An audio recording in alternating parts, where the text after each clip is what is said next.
नमस्कार। ESPN 9 news आप देख रहे हैं। आपके साथ मैं हूं अक्षय अग्रवाल।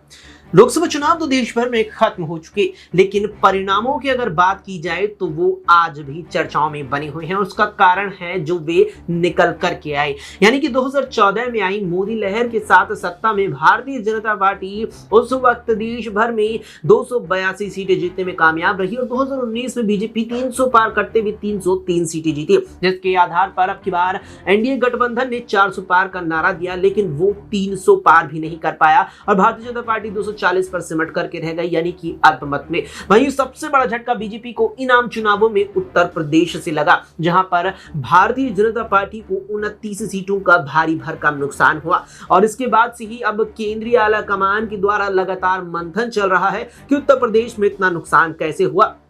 और यूपी पर मंथन केवल केंद्र आला कमान और केंद्र संगठन कहीं नहीं, बल्कि प्रदेश संगठन और खुद सूबे के मुखिया योगी आदित्यनाथ के द्वारा भी चल रहा है। अब इस बीच अपना दल सोनीलाल की राष्ट्रीय अध्यक्ष और केंद्रीय राज्य मंत्री अनुप्रिया पटेल की एक और चिट्ठी सामने आई है। दरअसल अनुप्रिया पटेल और भारतीय जनता पार्टी के बीच कुछ दिनों से रिश्ते बेहतर देखने को नहीं मिल रहे। इसका कारण माना गया आम चुनावों में एनडीए गठबंधन का प्रदर्शन। लेकिन अब जो चिट्ठी निकल करके सामने आई है अनुप्रिया पटेल की, उसमें उन्होंने आम चुनावों में जो झटका एनडीए को उत्तर प्रदेश में लगा उस पर अपनी राय रखी है।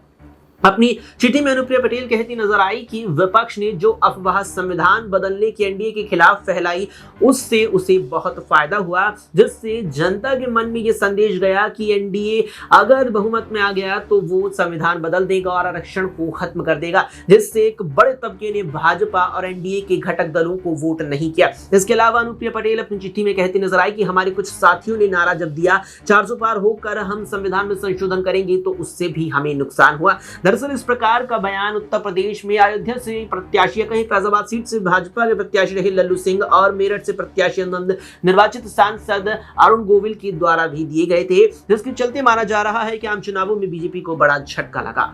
फिलहाल के लिए इतना ही। देश दुनिया की तमाम खबरों के लिए आप देखते रहें एसपीएन 9 न्यूज।